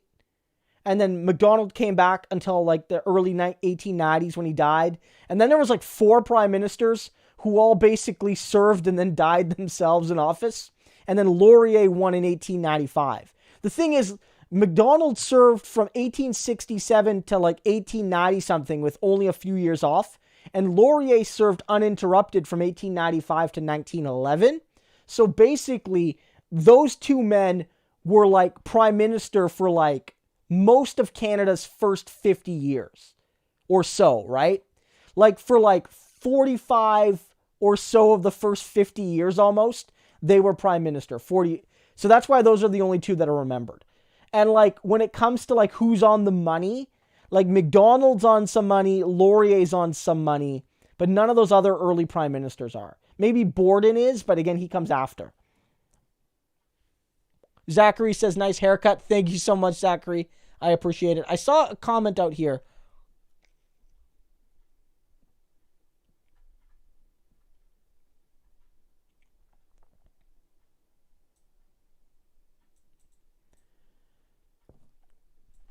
Raw Material ENT says, hey, Christo, my friend is a server at a high-end restaurant in Toronto. A few weeks ago, he saw Jordan Peterson and his family come in. He looked skinny and weak, apparently. They all got meat, no seasoning. That's interesting. I knew that at least they were. Him and, like, his family, like his daughter at least, they were on, like, that meat-only diet. You know what I mean? Like that, like, we only eat meat, you know, because it's like, it's better for you or something. I don't know. It can't be healthy. It can't be. I mean, I eat meat. And Bree and I, and we eat meat, and we eat meat for almost all of our meals. We are decidedly not vegetarians, although of course we're not anti-vegetarian either. But this idea that you only eat meat seems ridiculous, and also seems like it would be hell on your digestive system. I know he was really sick, wasn't he? Like, wasn't he like in like rehab or almost in a coma or something? So that doesn't surprise me that he's not looking too hot. But I didn't know the seasoning thing. I didn't know that. I assumed that like when they got a steak, they got the steak prepared like as per usual. Because it's just usually the seasoning on a good piece of meat. Like on a really good quality piece of meat, it's just salt and pepper. Maybe a little bit of like oil in the pan to cook it. Or butter. I don't like butter on my meat. But like, you know what I mean? Like maybe some like oil and some salt and pepper. So it's weird that they don't even eat that.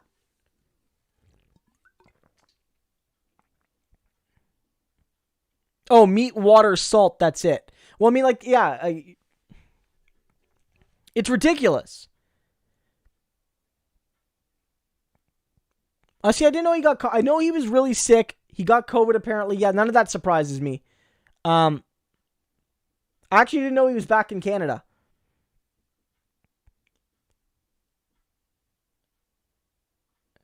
Oh, his daughter gave Peterson COVID. I do know that Michaela was, like, not doing the social distancing thing. Yeah, see, like, I know, like, you know, people have different diets, and if something works for you, I'm not gonna... I guess I shouldn't judge, but it just really seems odd to me that you only eat meat. Like, I'm trying to think of any other diet that excludes, like, the 4 main... I know, like, the dichotomy, or the quadrachotomy, if you will, it doesn't serve everyone, but, like... You know, you think, like, there's dairy, there's grains, there's vegetables, and then there's meat. And I know you could maybe say fish is a subgroup and, like, legumes are a subgroup. But, like stick with those 4. I've never seen another diet that excludes, like, 3 of the 4. I've never seen a diet that says literally only eat fruits and vegetables. Like, they usually include other things, like you'll eat beans, which might be a legume, or you'll eat some kind of, like, grain. Even if they're not gluten, you'll eat, like, lentils or whatever, right? I don't know. You know what I mean? Like, no one's like, just drink milk and eat cheese. It's ridiculous. It's ridiculous. I'm trying, like, I don't understand. And again, now we're analyzing his diet. Let me look this up. I'm going to look this up. Jordan Peterson,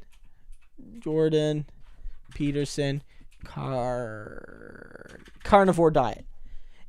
Okay, let me see.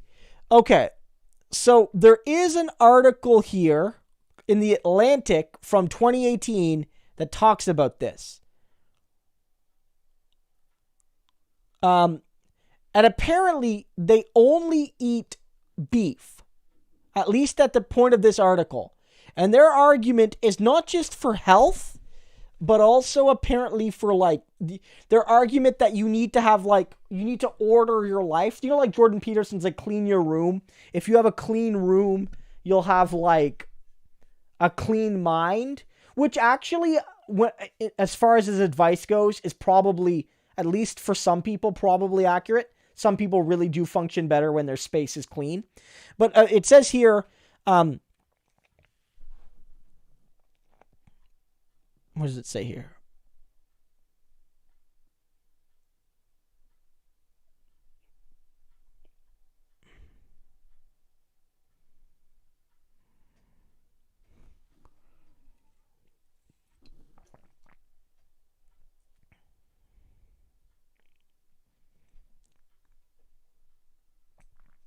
Yeah, so here's what they said here. And apparently Michaela Peterson said this. She said that she basically said she started cutting out foods from her diet and feeling better each time. She started with gluten. You know, a lot of people, like Brie doesn't like to eat too much gluten. She doesn't feel that good when she eats it. She's not a celiac, but she's not a big gluten eater. I personally love bread, but we like eat we eat like quinoa pasta because Brie doesn't want to eat that much gluten. So that's a common one. And then she kept going, cutting out more and more, not just gluten or dairy or soy or lectins or artificial sweeteners or non-artificial sweeteners, but everything until by December 2017, all that was left was beef and salt and water. And she told me all my symptoms went into remission. So that's her argument. It's literally, at least at the time, those three things. Not just for one meal, but for any meal.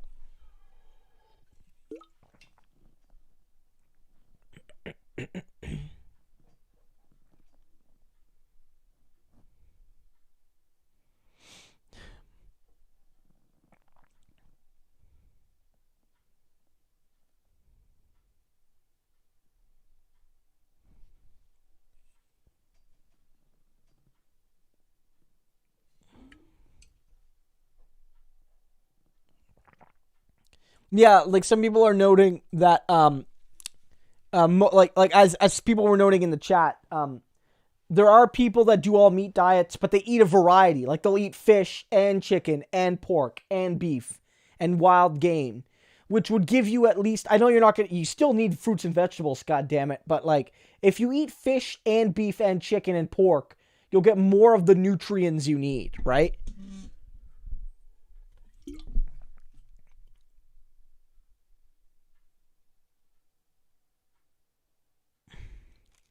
Some guy did say that he did lose weight. Some guy who tried to do it, lost weight, but basically just because like you couldn't eat that much meat, basically, and apparently gained it all back when he started just eating like a regular human being again. Yeah, that's what they're saying, Zachary. That it's rooted in some kind of mental illness. I guess I shouldn't diagnose, but the article does imply that there's more here than just wanting to like lose weight or feel better physically. That this is rooted in like some compulsive behavior, this extreme.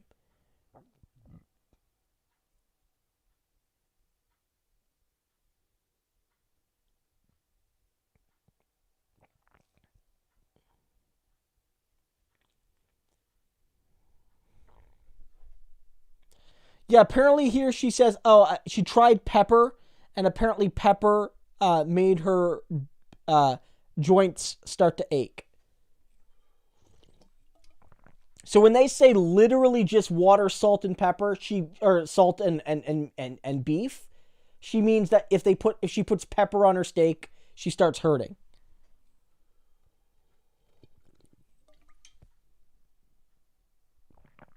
Now, here's the thing.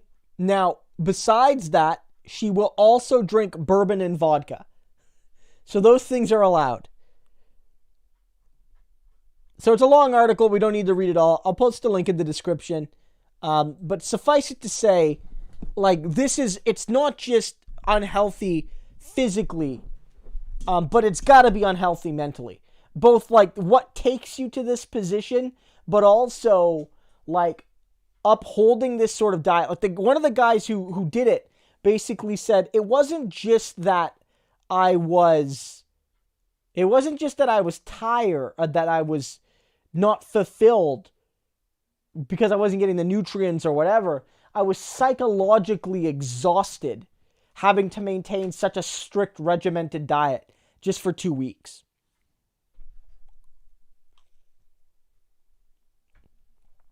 So Paolo asks, do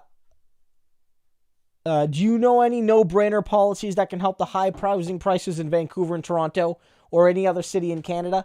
I mean, there's no one-size-fits-all answer, of course, right? Like at the end of the day, you're going to need you're going to need a multi-pronged approach. Some of it's going to be public ownership. Some of it's going to be price controls. Some of it might include inclusionary zoning, things like that. But I think in general, like, you need to have some kind of public mechanism. The argument that just increasing supply alone will lower prices, I don't think is the case. Like, one of the arguments people make based on pure supply and demand, like Economics 101, like capitalist economics you'll take in your first year university courses, is if you build more housing, there will be more housing, and then people will have more housing to choose from. Therefore, housing will have to lower its cost to attract a purchaser and or a renter, and that will lead to cheaper housing prices. But one of the problems with that in cities like Toronto and Vancouver is that the housing market is not one market, but it's actually very segmented, right? Not only by location, of course, but also by class. And so just because a new condo building with 1,000 units or 100 units, or a new complex built over a city block with the room to house 5,000 people is built, it doesn't necessarily mean it will lower housing prices if that only influences high, like, luxury or upper middle class lifestyles. Because that might not necessarily actually change the supply and demand of housing available to poor or working class or even middle class people. And so it might have supply and demand effects at the highest levels, but not always. And as we've seen in cities like Toronto and Vancouver, we have to realize the fact that the markets are not local or regional or even national, but actually global. And so just because housing is built, it does not mean that only people that live in the vicinity of that housing are competing for it. Which means that hypothetically, if you build more housing, eventually everyone will have enough housing in Vancouver. You deal with the reality that people from all over the world, be it from China or the United States or Europe or whatever, or Japan, want that housing either because they want it for their child that goes to UBC, or they want it as a summer home, or they're trying to get Canadian citizenship and they want to live here, or they're using it for money laundering, whatever, right? Like, they want that property. That'll inflate the values. And so I think the one thing that has to be done, even if it won't fix everything, is the government, provincial, local, and federal, a combination of the three, depending on the nature of the project, just they need to build publicly owned, not-for-profit housing. Just need to do that. And they need to charge affordable rents, actually affordable. Nothing like it's a percentage of the average income in the area or something crazy like that. Actually affordable housing. That's what they need to do. Like, there's no other shortcut. Inclusionary zoning, which is if you have a new condo building and you require that the condo building owner put so many units in the building, and the units have to be accessible to people who make below average incomes or whatever, even though the majority of the units are for luxury buyers. Like, that can help, but that's a Band-Aid. You need to have public control of housing, and the way you start that, at least in the short term, is you just build public housing. You build public housing. It will, at the very least, give more, even if it doesn't change housing prices in the private market, it will give more people access to housing at an affordable rate. And it does if it's aimed at regular people. If you're not building units for the rich and wealthy and well-connected, and you do add units, then it might have a supply and demand effect. That if there are more units available to people that are renting in the 800, 900, 1,000, 1,500 a month range, whatever it is, then it will help those people. Rather than building another $5 million, or that's a bit much, but building a condo complex that takes $1 million to get in at, that's not going to matter to the supply and demand of apartments for people that make a minimum wage. Cuban solution for the housing crisis? I mean, look, I know Cuba isn't perfect, but you got to compare Cuba to its neighbors, and I'd much rather live in Cuba than most of the other Caribbean countries and most of the Latin American countries, that's for sure. And don't forget that Cuba has all the disadvantages in the world. The United States has tried to crush them for 60 years, basically. Cuba's the only country that the United States basically says, if people can touch our soil from your country, they're welcome to stay, no ifs, ands, or buts, which encourages migration, which destabilizes the country. Imagine if the United States said to people from any other country, not like, if you can touch our soil, no exceptions, you can stay here. Imagine that. Imagine that. How destabilizing that would be to, say, Jamaica, or Honduras, or El Salvador, or Mexico.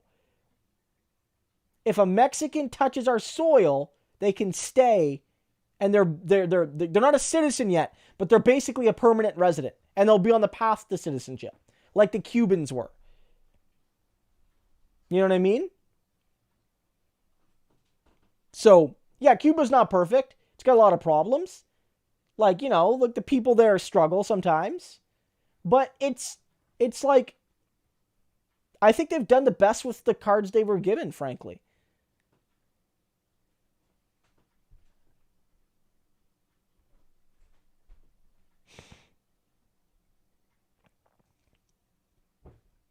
Yeah, no, I get what you're saying, Bobby. But, of course, Cuba's, it is a developing country in a lot of ways, and the housing there isn't always perfect. So I don't want to be, like, unequivocal.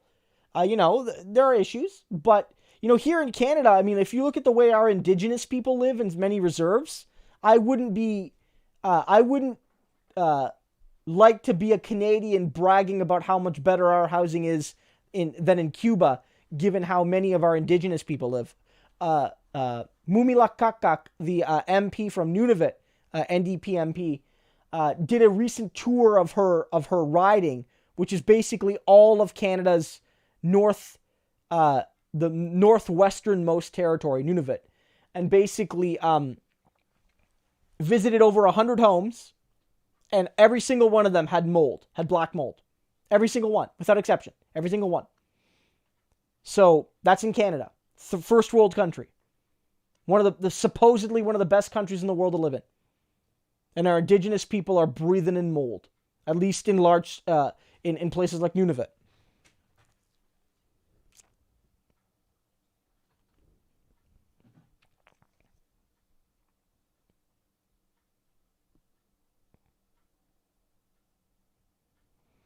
I mean, John asks about weed.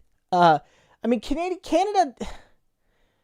I mean, I don't use cannabis products personally. I don't begrudge anybody who does, but Bree and I don't use it, and so we don't buy it, and we didn't buy it before it was, when it is. So, like, I'm not the person to ask about if the market is good or not. I know that it's kind of expensive and people are not always impressed with the quality. In general, I mean, it's better than it being illegal. We have a lot of issues. It's still the case that they have not created a simple, streamlined process to have your marijuana charges erased. They want you to go through the pardon system, but the pardon system is slow and it requires a lot of time, and it's not always simple for people to get through.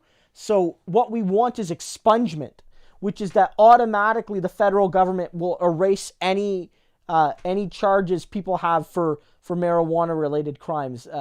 It's still illegal to be like a big-time illegal dealer, so that wouldn't be excluded, but like anybody who had like a few plants or did very, very small level dealing or, just had small possession, that's all legal now. Not the dealing part, but it's all legal now.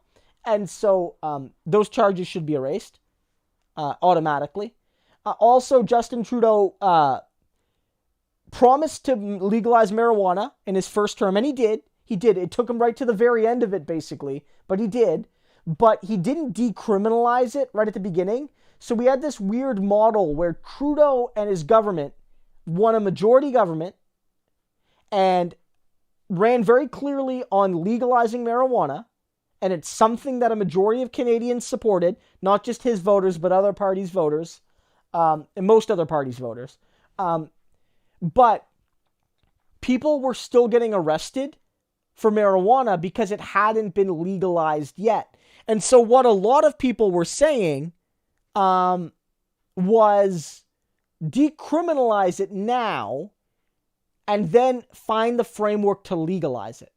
Like, first things first, stop the unjust system where young people of color, like black and indigenous people and young people in general are getting arrested for using this thing which you have already admitted should not be illegal. Why is it going to take 3.5 years for you to legalize something?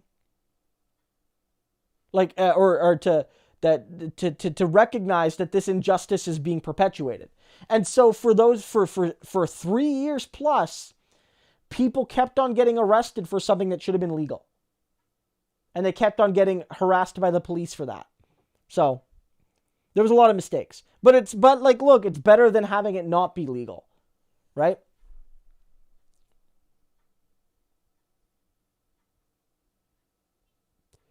I mean, most of the another thing is the most of the provincial markets have gone with a privatized model, which I'm not a fan of. I'm more of a fan of the liquor control board model, which is to say that the manufacturing of cannabis and cannabis products wouldn't necessarily be government owned, but the sale of it would be. And so here in Ontario, like there's wineries and craft breweries and all the distilleries you can think of, and we have like Captain Morgan in our stores and whatnot. But in many provinces, the only place you can buy alcohol is at a government store. That's the case in like the Maritimes in many cases. And here in Ontario even, you can buy beer and wine and cider, like weaker liquors at certain grocery stores and things like that. But you can only buy spirits at the Liquor Control Board of Ontario. And those jobs are well paid. They're unionized jobs provided by professional public servants that take their job seriously and all of that. And it raises a lot of revenue for the Canadian taxpayer or the Ontario taxpayer. And so my view is that marijuana, when it was legalized, the federal government should have insisted on crown corporation models in every province. But they didn't, because it's a Liberal government and not an NDP government. But it is what it is.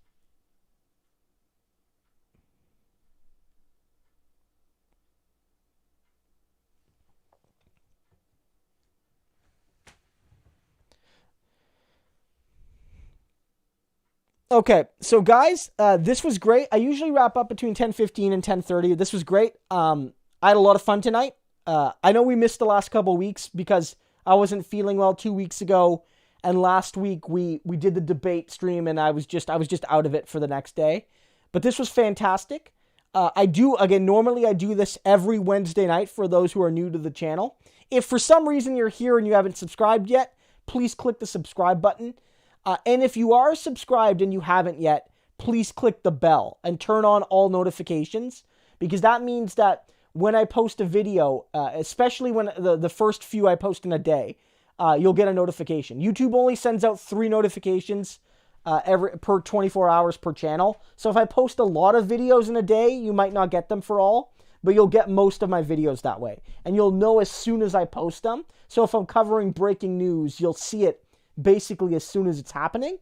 That's the biggest thing you can do. People always ask, how can I help the channel? Especially when people are like, look, I don't have a lot of extra money right now because, COVID has wrecked everyone financially. The biggest thing you can do is watch the videos.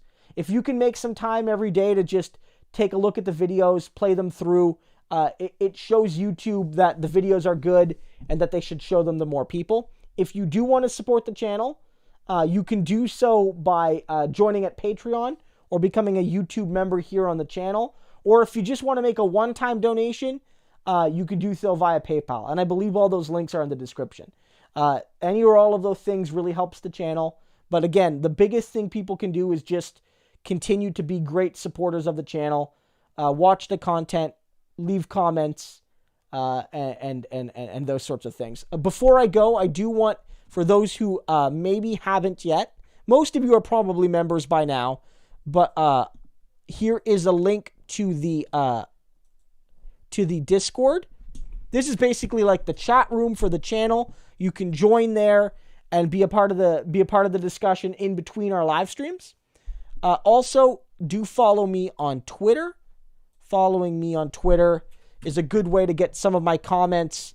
I post all my videos there as well, but it's a good way to also just get my comments on politics and whatever else I'm talking about. So do check me out at Twitter. And both of those links are now in the comment chat. So guys, thank you so much. I will see you next week. Have a good one. And as per usual, I put up videos almost every day. And Jason Kennedy, thank you so much for the support.